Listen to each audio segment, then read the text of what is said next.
Sponsored by Juris Digital.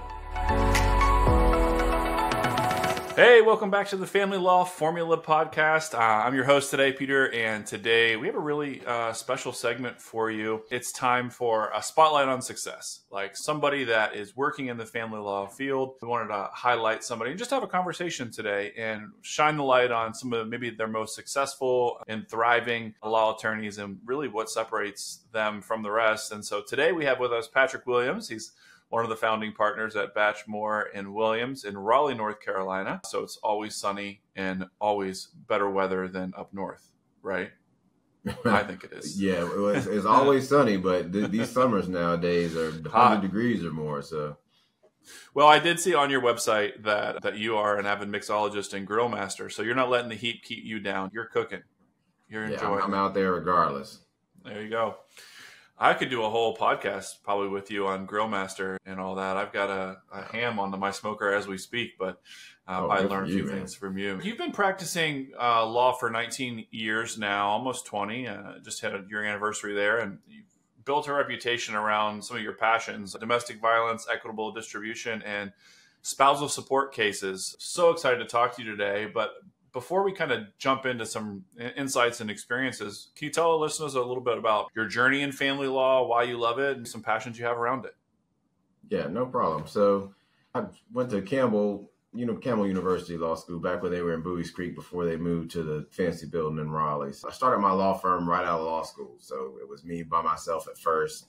If you've ever seen Better Call Saul, that situation where he was in the nail salon, working out of the nail salon was pretty much me for the first 6 months. I had an office in my mother-in-law's, she had an OBGYN practice. So I had a little office in there. That's how I started.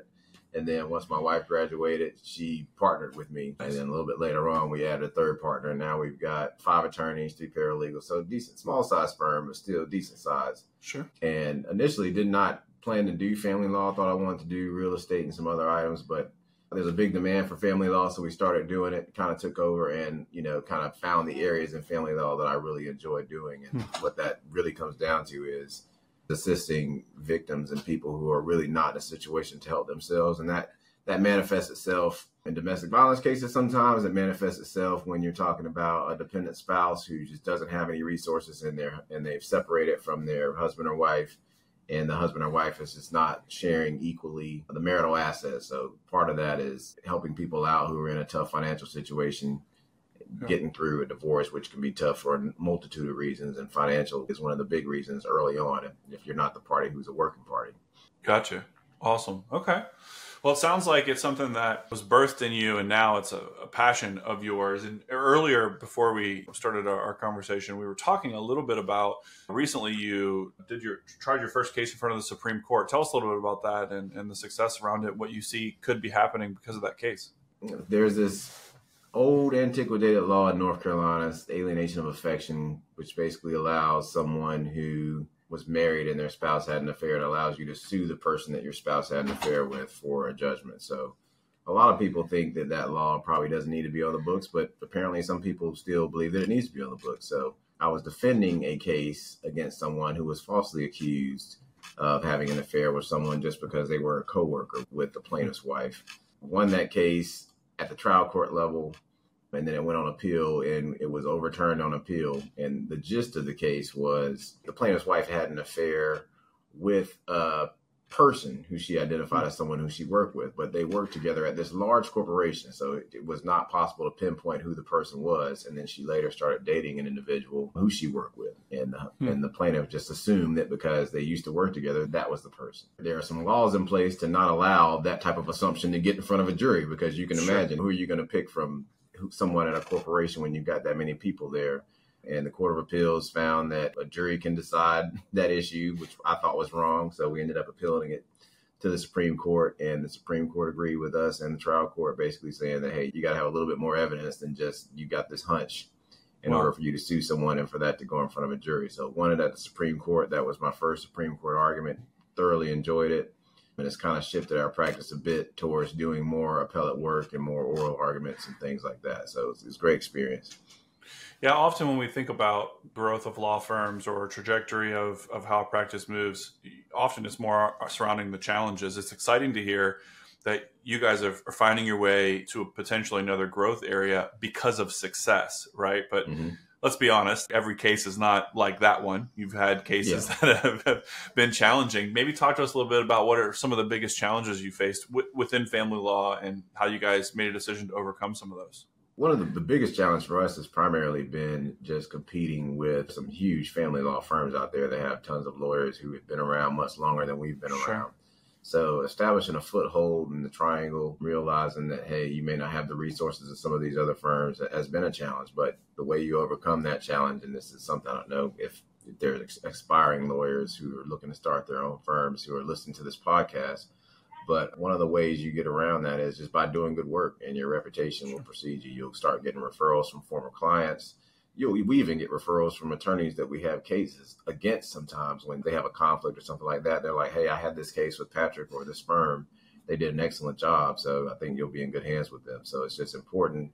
You got to do all the marketing things that are important to build a business. But first and foremost, you got to dedicate yourself to doing a great job and good service for your clients, and also being respectful of people you have cases with, because you never really know where those referral sources are going to come from. Yeah, I love the thought process around setting a strong foundation of your story, of your brand, of who you are, and being a firm at people who maybe can't always afford in the services that you offer, but providing a trust building factor for them, right? How do you guys approach somebody who really needs your help, but maybe doesn't have the education or the resources or the means or the knowledge? Like, what's some of the things that you guys have done to outreach into the triangle and differentiate yourselves?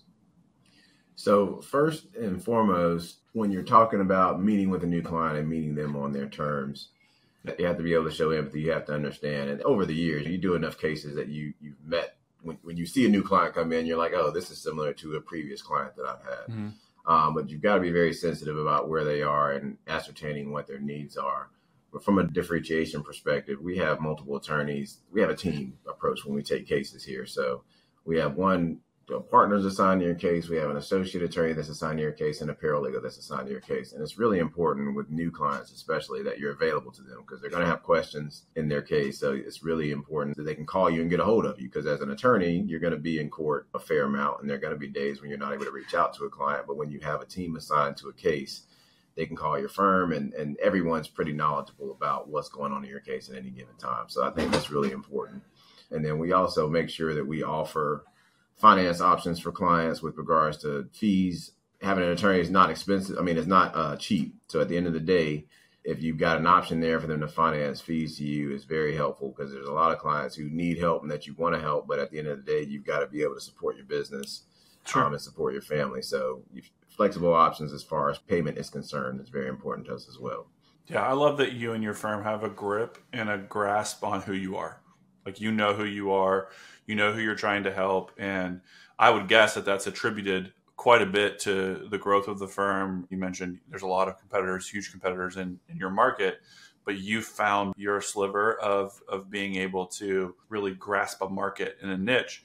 And the thing I loved most about what you said is, you know that all those marketing things are important. The social media posts, video, search engine, like all of that stuff, your website. But at the end of the day, the source seems to have been this need and desire to help people that you really, really want to. So if there's a new attorney listening to this, or someone who's been practicing family law for a long time, but they're in the grind, in the struggle, what advice would you give, to that type of an attorney who maybe just needs that little bit of encouragement? So it's really important to stay at it, be focused, and there are minefields out there as well. So one of the main things for new attorneys is they're always wondering, how am I going to build this? Like, how am I going to get business? Online presence is essential. When I started, it was in 2005. It was a completely different market than it is now. But I kind of grasped on the fact that there were just not a lot of attorneys doing online marketing then. And my background is in tech. My undergraduate degree is computer engineering. So I really focused on, okay, this is how much money I have to market. And I decided that I was going to focus all of that online at the time. And I think we were one of the first firms to really spend a lot of money in that realm, marketing in that way. And now everyone does it.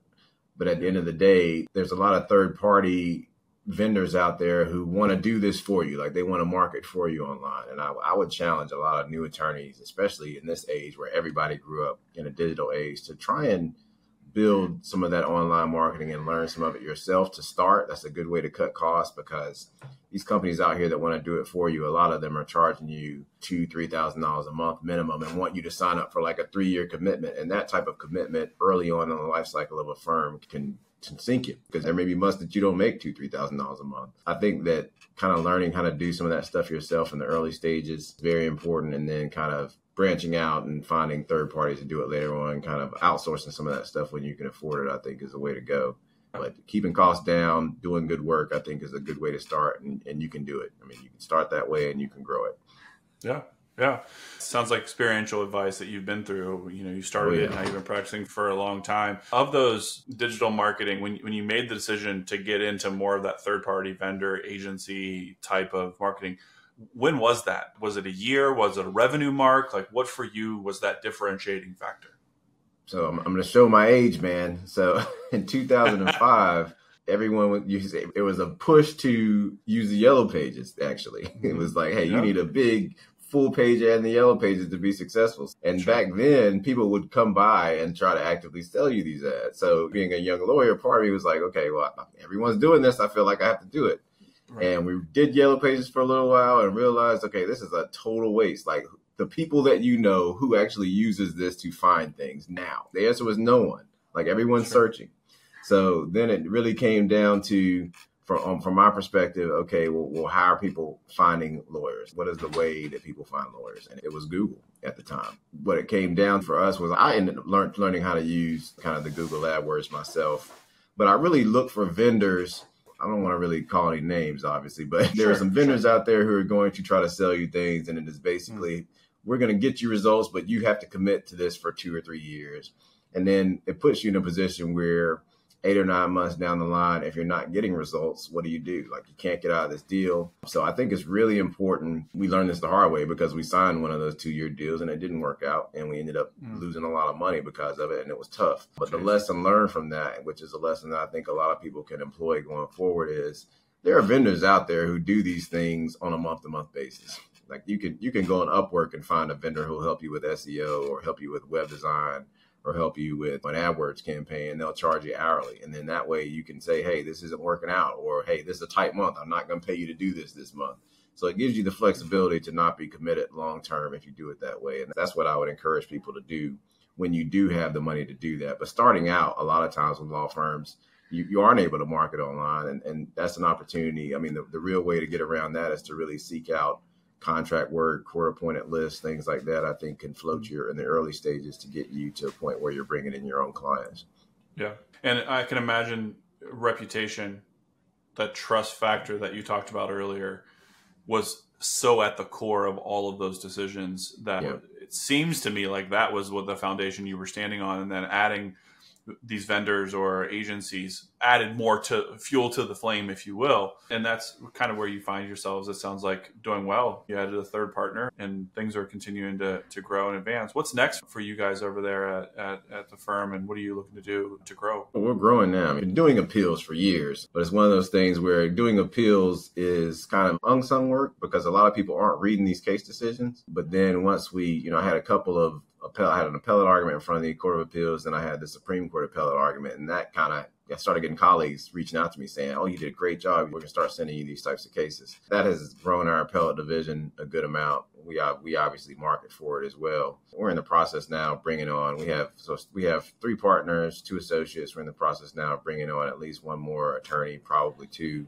and a couple more paralegals. So just to accommodate the volume here, it's been great. Yeah. I mean, I can't complain at all about the work, but it's been working. And obviously we've scaled our marketing in accordance with that to manage that. It sounds to me like you guys had metrics that if we do X, then we'll do Y. Does that sound right? What are some of those success metrics? I'm a brand new family law attorney. At the early part of my practice, I know I've got a sense of benchmarks. What are those from your perspective? So from our perspective, it's not like a bright line. They're not bright line metrics. I mean, we had goals like, hey, we want to, by X year, we want to have this amount of revenue in this year. Like, those are definitely goals that we had. But even having revenue goals are not very helpful, because what does that mean? Like, when you reach that revenue level, does this mean, at least for us, it's like when we reach this revenue goal, does this mean we automatically hire another attorney? Do we not hire another attorney? How is that going to impact health insurance? Like, we offer health insurance for all our employees. It's very expensive. When you bring on somebody, you have to add that cost on. So we had those goals, but really for us, it's more about, okay, are we able to provide a certain quality of service to our clients with our current staff size? And that's really what it comes down to. And once we see that starting to decline, that lets us know, okay, we need to bring on somebody for support staff. We need to bring on an additional attorney. And it's part of it is service to clients. The other part of it is also service to our employees. Like, are our employees having mental health issues because they're in trials 4 or 5 days a week? So we carefully monitor work that we're doing for clients, but we also carefully monitor our employees to make sure, hey, are you okay? Are you, do you have time to take your PTO? Are you bringing this home super stressed out about the number of cases you have? And those are all kind of indicators to us to try and say, okay, we need to grow, we need to shrink, or whatever. Yeah. Yeah. I mean, you just keep on coming back to this core, and I want to make sure our listeners catch this. If you understand anything about storytelling or branding or anything, if you watch what Patrick's done, go to his website at batchwilliams.com, where clients come first. That's your tagline. I want to commend you on this. Every decision is based on that. How you hire, the goals and revenue that you've put in place, all with the purpose of how you guys have set up financial options for your clients. You really are embodying that, where clients come first. Where'd that come from?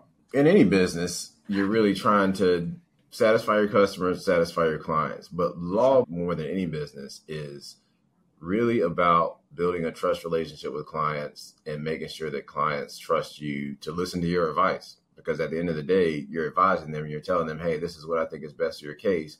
And if you don't have a strong relationship with your clients, and if you don't put them first, they're not going to trust your advice. You're going to tell them to do something, they're not going to do it, or they're going to say, hey, I think we should do this, or I don't trust you in making this decision for me. Once they realize that, hey, Patrick has my best interest at heart, I believe that Patrick is going to do what's best for me, then that makes the relationship a lot smoother between the client and the attorney. And that's very important. So that's where it comes from, just from experience, knowing that your client has to trust you. You have to have a great relationship with your client in order to do your best work. And you have to build that. You have to cultivate that relationship.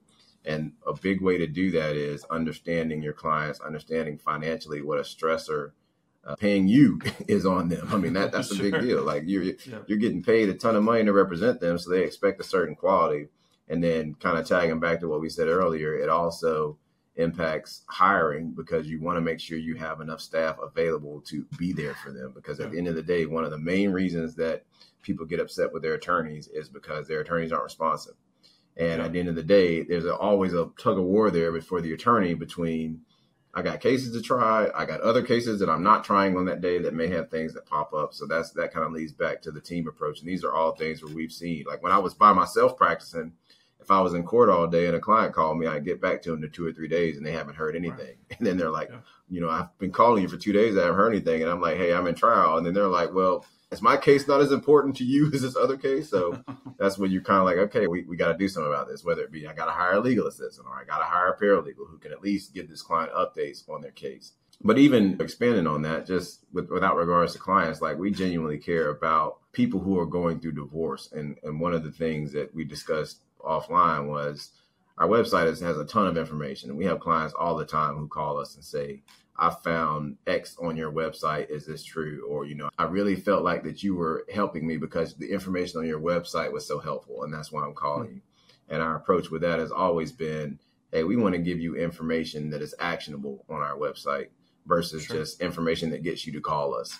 And then, hey, if you try to do it on your own and you're not able to do it, then call us. We're here. But at the end of the day, like for example, a divorce, which is a very common thing, there are so many resources to do the actual divorce without an attorney. We try to lead you to those sources versus saying, hey, call us and we can do this for you. You can't do it without us. Yeah. Well, man, I've been totally impressed with just you guys' approach to growing a firm, managing a firm, how you approach really growth cycles and even challenges. I can imagine that family law massively demanding.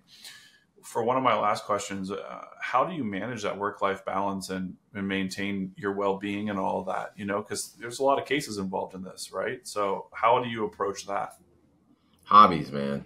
Yeah. You have to focus on, for me, if I go home and I don't do anything, you're going to think about, oh, this case went this way. I could have done this differently. This client can't be in a good space based on what happened here. It's just really important as an attorney when you're done with your cases. Obviously, you've done your good work. When you're done, to find something to take your mind off that day-to-day emotional fight that you're involved in with family law cases. So I got a ton of hobbies, man. Way too many. Sometimes I got to cut back on my hobbies, but it's just basically the way when I go home, that's how I'm like, all right, I'm done with this for the day. We're going to work on something that I enjoy doing. Yeah, it probably affects your clients on the backside too. You're more rested. Yeah, I'm happier. You're more balanced. You're happier. You're going to work harder on their case because of like all those things are implications, to how you approach family law. So, man, if you're listening today, some of the takeaways that I've heard are, build that strong foundation with your core values, scale appropriately around those.